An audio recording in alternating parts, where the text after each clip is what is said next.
Hey guys. Okay. So I have a genuine question about the modern workplace. So let's just call this episode Life, BS, and the Modern Workplace.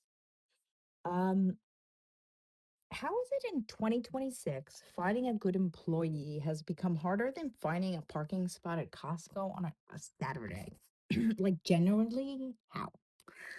And before anybody comes at me, this is not me bashing workers or saying people are lazy, nobody wants to work anymore. I am not that person. Excuse me. This is me being absolutely mind blown about how complicated this whole thing has gotten for everybody involved. Employers, employees, everybody. Because the truth is, it's a mess on both sides. And I think if we were honest about that, we can actually have a real conversation. So that's what we're doing today. I'm Janine. Welcome back to You Belong Here, where we talk about the stuff that's actually happening without the filter. And today we're going to get into it. We're talking about the modern workplace, how things have changed, pay rates, roles, responsibilities, the new rules around harassment in the workplace, and all that's changed. And then we're going to talk about the part that I take a little personally, which is the struggle of finding good people, keeping good people, and honestly, what you do when the person you thought was amazing turns out to be a complete situation. Excuse my language in advance because I can really feel it coming. So okay, let's start at the beginning. Because I think to understand where we are now, you kind of have to look at how much work has changed. And I don't mean recently, I mean the whole thing. Think about your parents' generation or even your older siblings. You got the job, you showed up, you did the work, you stayed loyal, and the company was loyal back. You might retire from that same place, and that was just the deal. No one questioned it. And then something shifted. Technology happened. The internet happened, and then honestly, the pandemic happened, and that was like something flipped the whole table over. Excuse me here, I just spilt an entire bottle of Gatorade all over the floor. um, yeah. So, anyway, technology, yeah, really flipped everything over. And remote work went from being this rare, fancy perk that mostly tech companies dangled to add people to being an expectation, like overnight. And I get it. People realize they can do their job in their pajamas from their kitchen and still get everything done, maybe even more. The Bureau of Labor Statistics actually found that remote work can lower job turnover because job satisfaction goes up. So it really does work. Now, over half of workers say hybrid is their number one preference. Not just nice to have, but number one. It's not a bonus anymore, it's a baseline. And here's where it gets complicated for small business owners. And I'm coming at this from a personal place because my husband owns a business. Not every job or position can be remote, and not every role works that way. And when you're a small business owner competing in a world where flexibility is the currency, and you just have to have it the same way a big corporation does, that's genuinely hard. Then there's pay. Wages have gone up, which is good. It is good. Workers should earn a living wage. But small businesses are going up against companies with way deeper pockets, better benefit packages, signing bonuses, the whole thing. And you're sitting there as a small business owner trying to figure out how to compete with that while also, keeping the lights on. The roles themselves have changed too. Responsibilities look different than they did 15 years ago or so. I mean, there's more tech involved in almost every job. There are different communication styles now, generations, because for the first time in history, we literally have like five generations in the same workforce. Five? And they all have different expectations, different communication styles, ideas, and what good work environment even looks like. So when people say hiring has gotten harder, they are not wrong. The landscape is definitely different. And now that's important context before we get into the red flags and the hard stuff. Because knowing why things are the way they are make things a little easier to navigate. Okay, so let's talk about the hiring process itself. Because there are some red flags that, if you're a business owner, you really want to know about. And some of them seem obvious in hindsight, but are easy to miss in the moment. When someone's sitting across from you, seeming totally great, number one, this one sounds basic, but it goes deeper than you think, the resume. Yes, spelling and grammar still matter. Good written and verbal communication is important in basically every job. But resume issues go beyond typos. Look for vague experience, descriptions that are so general you can't actually tell what the person did. Look for incomplete information. Look for a total lack of measurable results.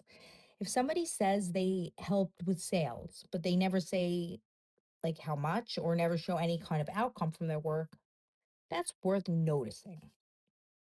Number two, work history.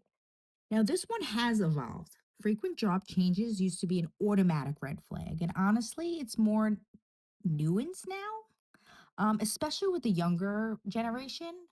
Moving around isn't always a red flag anymore, but you still want to ask about it because large gaps in employment jobs listed without clear dates, a pattern, never saying staying more than a few months, those are definitely things to explore.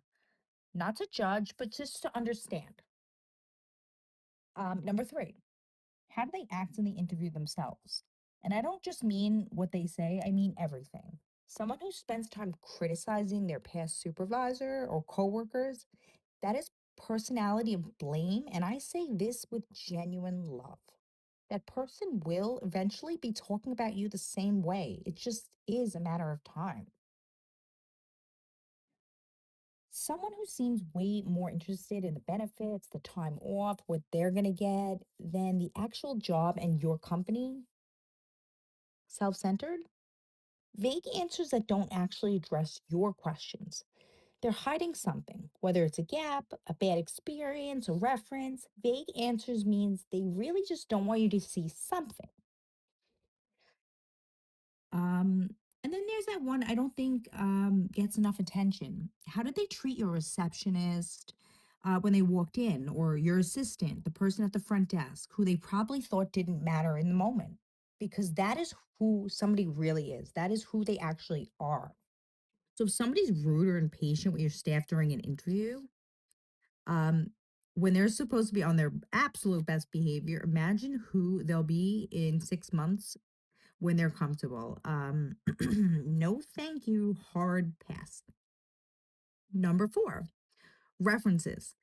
If someone is slow to provide references or they can't give you a single um, previous supervisor as a reference, that is a red flag. They may be signaling something difficult happened at that job and they're responsible for.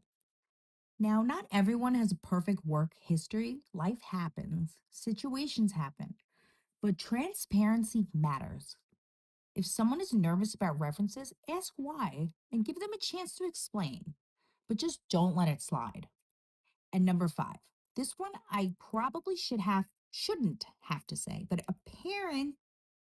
excuse me, appearance at the interview is something, if someone doesn't put the effort into looking put together for the interview, when they're supposed to be trying to impress you, you can expect the same energy to carry over into the job. There's actually a real story, and it's not a joke, of somebody who showed up to a job interview in a full motorcycle helmet, the whole thing on, everything during the interview. I mean, he did flip the visor up, points for the effort, but still, probably not the greatest choice. um, in my opinion, anyway. Okay, now let's talk about something really important, something that has changed significantly in the workplace, harassment laws. And I want to handle this with care because this matters. Here's a number that stopped me cold when I read it. Between 25 and 85% of women have experienced sexual harassment in the workplace. This is an enormous range, and even at the absolute lowest end of it, this is 1 in 4 women. And most of them never reported it. Most of them never said anything to anybody. And I think there are a few reasons for that. And the biggest one is fear of not being believed, fear of retaliation, losing their job. And that fear is not unfounded. Retaliation is illegal. It is against the law to take action against somebody for making a harassment claim. Unfortunately, it still happens in subtle ways, in ways that are hard to prove. People get pushed out, things get made uncomfortable, and so people just stay quiet. So, what does the law actually say? Sexual harassment is covered under the Civil Rights Act of 1964, and you can do your research on this. There are two types. The first is quid pro quo, which is basically someone in a position of power making submission to harassment a condition of your employment. The second is hostile work environment, which means harassment is so severe, pervasive, that it creates a work environment that is intimidating, hostile, or even abusive. And it doesn't have to be sexual. Inappropriate jokes, offensive comments, displaying explicit material, it all counts. And here's something people often don't realize: men can be harassed too. And this is not actually spoken about enough. The harasser doesn't have to be the opposite sex. It could be anybody in the workplace, not just your direct supervisor. For business owners, this is important. Having a policy buried somewhere in an employee handbook that nobody reads is not the same as having a safe workplace. It's not. A safe workplace is a culture thing. It's about making sure people actually know there's a process, that they know how to report something, that they genuinely believe that if they say something, it will be taken seriously and not used against them. That is the work, and it's ongoing. It's not a checkbox. Okay, now the part I wanted to get into is finding good people and actually keeping them. My husband has been a business owner for the years, and I watch him go through this cycle. He finds someone, he gets excited, invests time in training, and then somewhere around a month or two or three, it becomes a situation, and he is genuinely one of the most wonderful people to work for. That's not me being biased. Well, maybe a little, but he's really fair.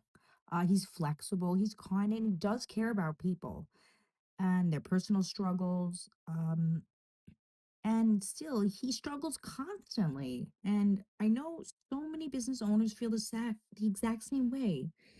You pour yourself into finding someone, bringing them on, believing in them, and then it falls apart in ways you didn't see it coming. And you start to ask yourself, is it me? What am I missing? Am I missing something? What am I doing wrong? So let me speak directly to any employer listening who is had a heart has hired somebody who in the interview was absolutely fantastic and said all the right things, references, checked out, attitude was great. And then a few months in, it became a complete, yeah, I'm gonna say it, a complete shit show. Excuse my language. But sometimes there's generally no other way to describe it. It's not you. I want to say that clearly. The labor market right now is generally difficult. The expectations have shifted. People want different things from work than they did 5 or 10 years ago. And the competition for truly good workers is real and fierce and a little exhausting. You're not imagining how hard this is. Second, every hire is a gamble. Even when you do everything right, even when you screen carefully, interview thoroughly, you check references, trust your gut, sometimes it still doesn't work out. And that's not always a reflection of your judgment. Sometimes people just don't work out. And that is a fact of business life that nobody prepares you for. But here's something the research actually shows. And this surprised me a little: how you bring someone into the company, the onboarding experience can improve how long they stay by over 50%. 50. So that's not just about finding the right person, it's about how you set them up once they're there. Do they know what's expected? Do they feel like they're understood? Do they understand the culture? Do they have someone they can actually ask questions to without feeling stupid or judged? Because a lot of people leave not because the job is bad, but because they never felt like they quite landed. They never felt settled. They were just kind of floating, and floating people, well, leave. And then there's the ongoing piece. Do your employees feel like they're growing? Like there's something going, something to work for? Do they feel recognized, not just with a paycheck, but actual words? Because people need to feel seen. It's human, it's the human need. It's not extra, it's not too much to ask for, it's just human. Um, Now I hear you already because I know what small business owners are thinking. I'm already doing 17 jobs and I'm the boss, I'm the accountant, the customer service rep, sometimes a janitor, and now I also need to professionally be a professional employee appreciator on a daily basis. And yeah, it's a lot. I know it's a lot, but even small things matter. A genuine thank you. Noticing when someone went above and beyond and asking how someone is doing, actually meaning it. These things are free and they compound over time. Loyalty is built, it's not found. You can't just hire a loyal person, you grow one. And that's when people feel safe and when they feel valued and when they feel like showing up matters. So when you do find that person, the one who just shows up every single day, who cares about work, who treats your customers and your team the way you'd want them to, hold on to them. Really hold on to them. Tell them they matter. Be specific about it because a good employee who feels unseen will eventually go somewhere they feel seen. And you'll wonder where it went wrong when really it went right. You just let it slip. And I want to say one more thing to any employee listening who is genuinely, um, who has a genuinely good boss, a fair workplace, someone who treats them with respect and pays them honestly and actually cares whether they go home at the end of the day, that is worth something, like a lot. Um, the grass is not always greener, I promise you. Sometimes you're already standing on something really good and you don't realize it because you're so focused on what's missing instead of what's there. I'm not saying don't grow or seek more, don't have ambition. Of course, do all of that. But don't blow up something solid for something shiny because shiny isn't always better. Anyway, I think the honest truth is we're all just figuring this out. Employers, employees, and everybody in between. The workplace has changed faster than most of us have been able to adapt, and the rules are so different. The expectations, the whole thing is different than even 5 years ago. And that can feel overwhelming from where you're sitting, no matter what side you're on. But here's what I keep coming back to: you adapt, you learn, you ask better questions, trust your gut a little more, treat people like people. Keep showing up because showing up consistently with integrity, with care, that still means something and it always has. So, okay, things we've covered in this episode. We'll just do a quick rerun. How the modern workplace has changed from, remote hybrid work, generational shifts, pay rates, roles, expectations, red flags to watch out for when hiring employees, resume issues, sexual harassment laws, the struggle of finding and keeping a good employee, some words of encouragement for employers who feel like they're maybe failing, and a note for employees on recognizing something good when they have it. So, okay, that's it, guys. That's what I had, and I hope it landed in here or something landed for you.